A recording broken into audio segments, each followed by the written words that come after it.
That's the fun part.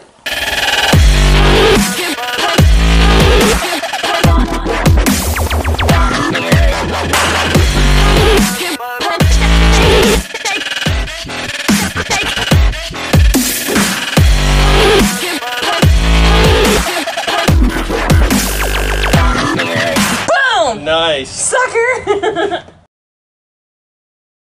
Hi, I'm Crystal. And I'm Steve. And welcome to the Thrill of the Chase. So what exactly is the Thrill of the Chase? Well, Steve and I are going to be going to Israel for school, and while we're there, we're going to be visiting many different sites and learning about them and also chasing ancient knowledge. So we just wanted to showcase it for you. That's right. The Thrill of the Chase is going to have two different parts to it. The first part is going to be a documentary series, which is going to be academic quality pieces on various aspects of ancient Near Eastern culture. That means sites, it means materials, it means techniques that were done on how to do different things. And the second part is going to be live featurettes. It's going to be interviews with archaeologists and on-site videos and that sort of thing, anything that we can do live.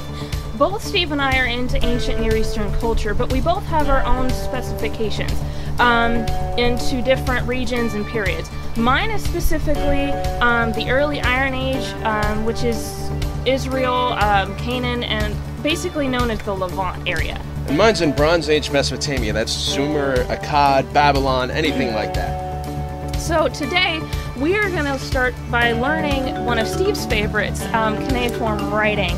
To begin with, we're actually going to learn the history of it. That's right. And we're going to be taking a look at how to make a stylus, how to make a clay tablet. We're going to actually write in cuneiform using a script based on Ugaritic language. And then we're going to learn how to dry it and everything, so you're going to be able to keep it forever. Okay, so I guess we'll start with what cuneiform is itself. What is cuneiform? Cuneiform comes from the Latin word cuneus, which means wedge. So cuneiform means wedge-shaped. Cuneiform was used by many civilizations in the ancient Near East for over 3,000 years. Cuneiform is not a language, but a script. That means that it is just a type of writing, like an alphabet.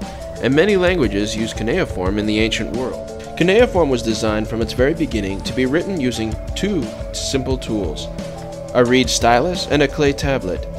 Cuneiform was invented by the Sumerians, who lived in what is today southern Iraq, in the beautiful marshlands found there. It is in these ancient lands where an abundance of both reeds and natural clay are found. Writing first began around 3400 BC in the region of Sumer. It began as a way to track business deals. It started as tokens and bullae. If a farmer were going to sell you some barley, he'd use the barley token, which looked like a grain of barley, and a number token to show how many of that item. Then he'd wrap it in a piece of clay that acted like an envelope, which is called a bulla. Then he would give the bulla to his servant, who would take it and the barley to the buyer. The buyer would break the bulla, find the token, and read how much he was supposed to receive. Make sure he got the same number of barley, and they were like modern receipts. Then pictographs, made with a pointed stick, came to represent the object sold. Eventually, the pictures came to represent sounds. For example, if one had the symbol for barley, the first sound you would make in that word is ba. So, one would write the symbol for barley to represent the sound ba, even though it had nothing to do with barley.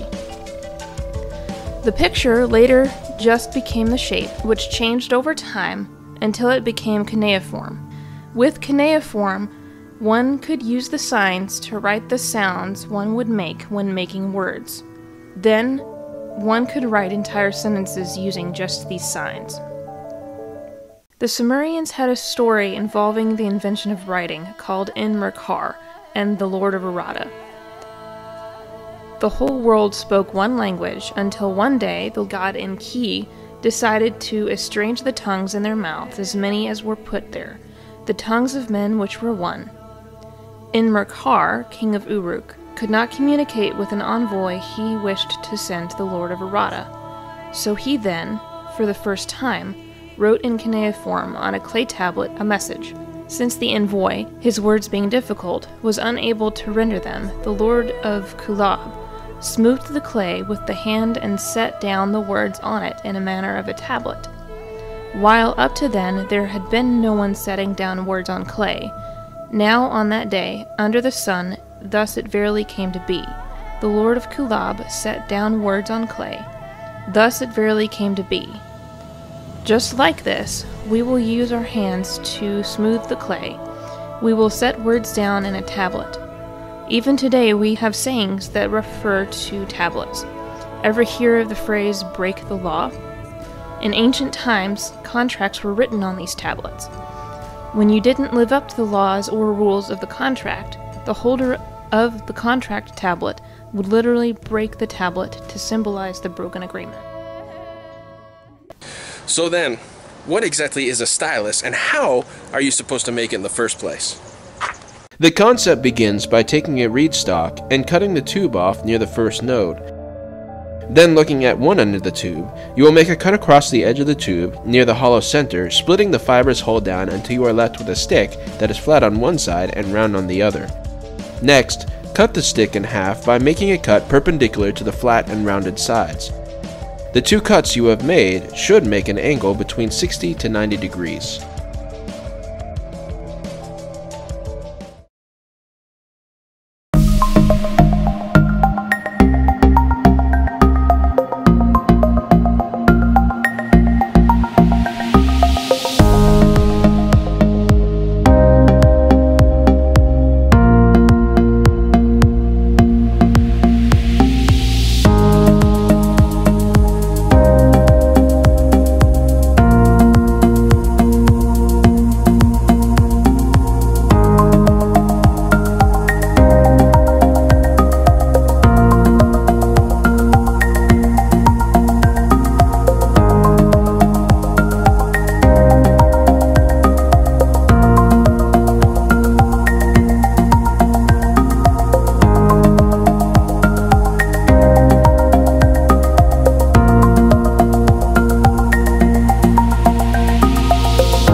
The Sumerians and the Akkadians both called the stylus the tablet reed in their own languages. The Sumerians call it the gidub. The Akkadians call it the kantupi. Beginning with the main parts of the stylus, it begins with the gloss shiny side, which is naturally on the outside of the bamboo stalk. Opposite of that is the fibrous side, where you see the fibers and where you will place your thumb when you hold it.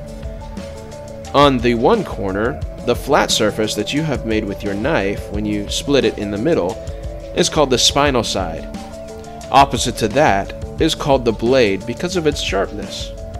Finally, the writing tip is on the corner that is closest to the glossy side. That is the tip with which you are going to write. So now we have a stylus. How exactly do we make a tablet on which we can write? First, you want to take a small lump of clay, just enough to fit in the palm of your hand.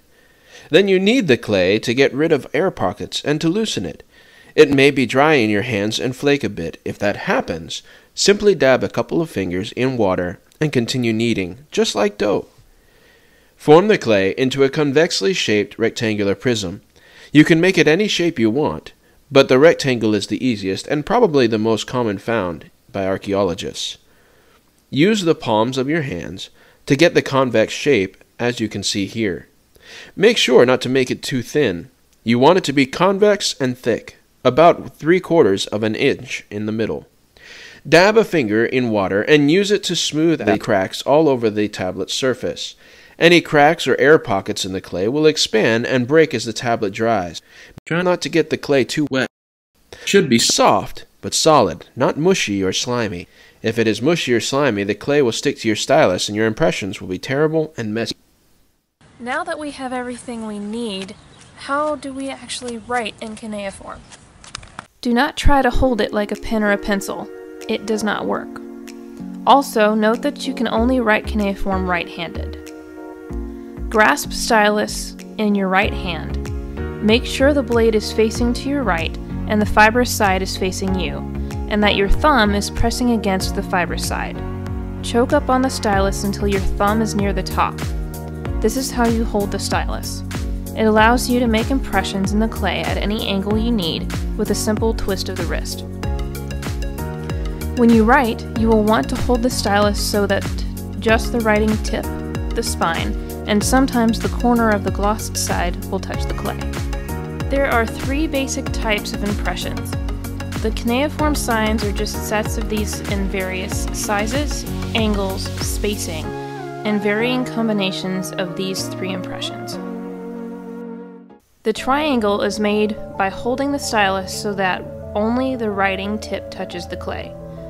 This means holding the stylus at a 45-degree angle from the front and at a 45-degree angle from the side, and pressing only the writing tip shallowly into the clay. The wedge is made by holding the stylus at a 45-degree angle from the front. From the side, lower the angle of the stylus so that the spine presses into the clay, as well as the writing tip, to make the tail of the wedge. The hook is made by laying the stylus flat on the glossed side onto the clay, turning it diagonally from the normal position. In this video, we're going to be transliterating our names into Ugaritic. This is not the same thing as translation. Translation means to take an idea expressed in a word in one language, then to find a word or two in another language that expresses the same idea. Transliteration, however, means to take the individual letters of an alphabet of one language and match it to the letters of another alphabet in another language. For example, a letter D in English makes the same sound that the letter Dalet does in Hebrew, so I can write the 2 letters interchangeably to spell a Hebrew word using English letters so that an English-speaking person can know how to pronounce it, or vice versa. So in this video, you're going to be spelling your name using Ugaritic letters. In order to do that, we need to have some understanding on the background of Ugaritic. Ugaritic was a Western Semitic language spoken by the people of the city of Ugarit in the northern Levant, just north of Israel. Ugarit's period of greatest influence was between 1450 to 1200 BC. Ugarit was, at this time at least, perhaps the greatest and most influential of all the Canaanite city-states. It was in Ugarit that many important texts and much of our knowledge of the Canaanites came from, including the mythology of the Baal epic. Ugaritic was written in cuneiform. As is customary for Semitic languages, there are no vowels written. Thus, we have supplied a few vowels where glottal stops occur in the alphabet. Either you can use these vowels, or just omit any vowel you choose. Alright, so once you're ready to start writing on it, then there's one thing that you can do. If you want to have it blank like this and you just want to write the letters on there, that's just fine. If you want to create lines that you want to keep inside of, you can take the blade of your stylus and just use it to create those lines. Just kind of, I wouldn't get them too deep. Make sure, but that will give you a nice straight edge that you can write your characters on. Now this is something that the ancients commonly did, not always, but commonly, and it helped them keep their characters straight and their writing straight. Now the problem with the Ugaritic alphabet is that there are no vowels. If you look at that sheet, there are no vowels in it, just like in Hebrew. In fact, Hebrew is based on Ugaritic alphabet, or vice versa. We're not really sure which one. So what you can do is, if you have any vowels, the sheet that I gave you, I added in a few vowels, A, E, and I think, and U, and I don't remember exactly how many, but if there is a vowel in there and it's not on the sheet, then just tell them to skip that vowel, or they can make a vowel up or something like that. The characters that I have that have vowels are not actually vowels. They are simply like glottal stops and things like that, which is something we don't have in English. So I substituted a vowel with them, so they can put any vowel they want to pretty much in those and still be just fine. So my name is Steve, and I'm going to write my name in there. So first character we have is S, which is that right there, S. And the next one is T, which is just a simple horizontal wedge with a tail. And then finally V, or I'm going to use the letter B here.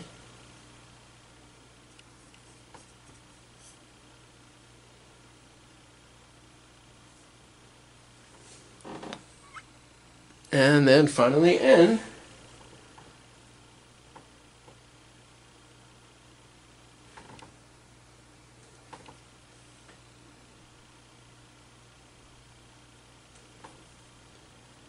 Now the great thing is if you make a mistake like I just did with the N, then all you need to do is take just the edge of your finger there, just get it just a little bit wet, and you can rub it right out. You can erase it with your finger. How cool is that?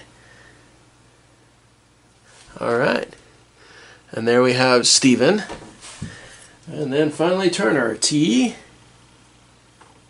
Oops, need to make that a little bit, there we go, T. I have a U there, so I'm going to use that.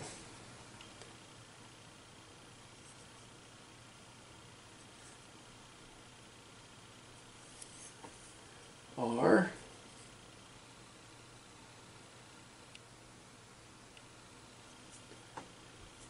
N.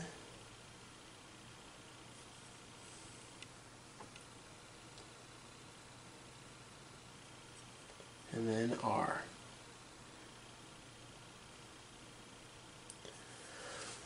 There we go. Stephen Turner.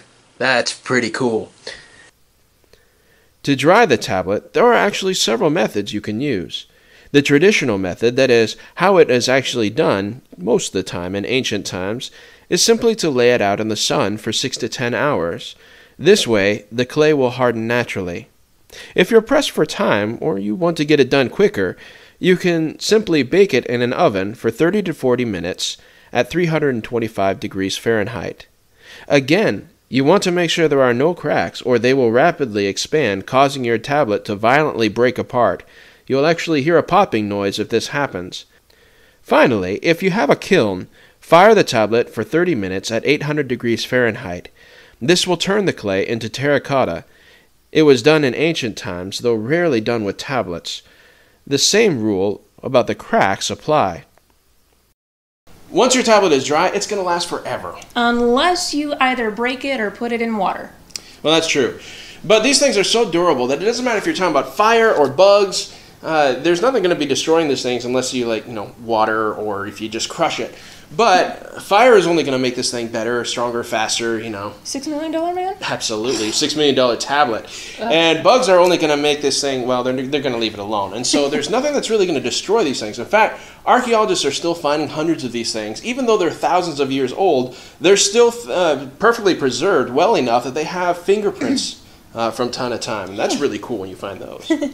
So you can do this either at home by yourself or with a group of friends with, school activity or church group or book club or whatever, So when you're finished with it, if you would like to share your ending result with us, you could either do it on this page here or you can go to our Facebook page, Stephen and Crystal Turner, and share it on there.